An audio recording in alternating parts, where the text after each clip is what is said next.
বাংলাদেশ জামাত ইসলাম, ইসলামী আন্দোলন, স্বতন্ত্র যে রাজনৈতিক দলগুলো আমরা সবাই দাবি করতেছি পিয়ার পদ্ধতিতে নির্বাচন হোক। কারণ পিয়ার পদ্ধতিতে নির্বাচন হইলে প্রত্যেকটা দলের প্রতিনিধি সংসদে থাকবে, যে কোনো ব্যক্তিরে ভোট দেবে না, মানুষ মার্কায় ভোট দেবে। যে সেই ক্ষেত্রে কোনো কালো টাকার ছড়াছড়ি হবে না, কোনো নেতার প্রভাবে কোনো কেন্দ্র দখল হবে না, কোনো নেতার ক্যাডার বাহিনী দিয়া কোনো কেন্দ্রে গ্যাঞ্জাপ করতে পারবে না, ভোট চুরি হবে না। এই জন্য পিয়ার চাইতেছি। আর এই নির্বাচন যদি পিয়ার পদ্ধতিতে হয়, এখনকার মানুষ আলহামদুলিল্লাহ চাঁদাবাজি টেন্ডারবাজির বিপক্ষে আছে। মানুষ চায় তাদের বাক স্বাধীনতা, মানুষ চায় তাদের নিরাপত্তা, তাদের জান মালের নিরাপত্তা। এর জন্যই পিয়ারের দাবি। আর পিয়ার হইলে আমার বিশ্বাস, আমাদের সবারই বিশ্বাস, ইসলামী আন্দোলন বাংলাদেশ, ইসলামী যে শক্তিটা আছে, এই শক্তির বড় একটা প্রতিনিধি দল সংসদে ইনশাল্লাহ থাকবে।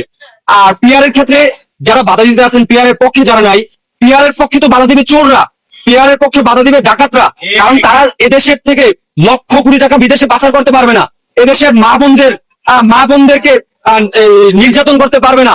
আপনার এদেশের এই রাস্তার ক্ষেত্রে যে পরিমাণ বাজেট আছে, বিভিন্ন ক্ষেত্রে যে পরিমাণ বাজেট আছে, আপনি দেখেন একটা রাস্তার ক্ষেত্রে যে পরিমাণ বাজেট আছে, 100% টাকার ভিতরে 70% টাকা চুরি হয়ে যায়।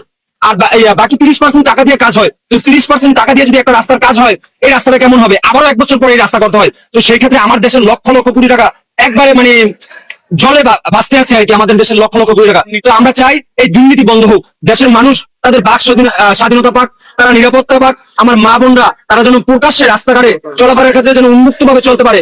বিশেষ করে দেখেন আপনি ইউনিভার্সিটি গুলোর ক্ষেত্রে, আওয়ামী লীগের আমলের ক্ষেত্রে কি দেখেন, যে এই যে ঢাকা ইউনিভার্সিটি সহ বিভিন্ন ইউনিভার্সিটি গুলোর ভিতরে যে সুস্থভাবে যদি কেউ সালাম দিত, তার পিছনে ট্যাগ লাগাই দেওয়া হয়তো এটা জঙ্গি, আর গোয়েন্দা সংস্থার লোক লাগাই দেওয়া হয়তো এটা কোন দলের লোক, তার পিছনে ট্যাগ লাগানো হতো এটা শিবির।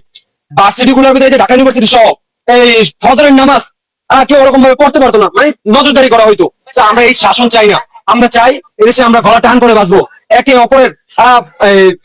অপরের ভাই হয়ে যেন আমরা বাঁচতে পারি। আর বিএনপির ক্ষেত্রে আমি বলবো, আওয়ামী লীগের ক্ষেত্রে বলবো, হ্যাঁ সবাই বিএনপির খারাপ না, আওয়ামী লীগের সবাই খারাপ না, বিএনপির ভিতরে হাজারো ভালো মানুষ আছে, আওয়ামী লীগের ভিতরে হাজারো ভালো মানুষ আছে। তারা তো আমাদেরই লোক, তারা তো আমাদেরই ভাই। আমরা কেন একজন আরেকজনকে প্রতিপক্ষ করতে আসি? আমরা ফেসিবাদ বিরোধী আন্দোলন একসাথে করছি। আসেন না আমাদের এই দেশটাকে সুন্দরভাবে আমরা গড়ে তুলি, দুর্নীতি মুক্ত একটা বাংলাদেশ গড়ে তুলি। পেয়ার পদ্ধতিতে একটা সংখ্যানুপাতিক হারে নির্বাচন, যে কোনো ব্যক্তি রেখে ভোট দেবে না, মার্কায় ভোট হবে। যে ইসলামী আন্দোলনের একটা মার্কা থাকবে, বাংলাদেশ জামাত ইসলামের একটা মার্কা থাকবে, বিএনপির একটা মার্কা থাকবে, যতগুলো দল আছে প্রত্যেকটা দলের একটা মার্কায় ভোট হবে। যে ধরেন আমরা যদি 30% ভোট পাই ইসলামী আন্দোলন বা জামাত ইসলাম, আমাদের প্রায় 30% ভোট পাইলে 90টা সিট থাকবে, বা 10% ভোট পাইলে আমাদের 30টা সিট থাকবে। যে মার্কা অনুযায়ী এই ভোটটা গণনা হবে, এরপর ভোট পাবে।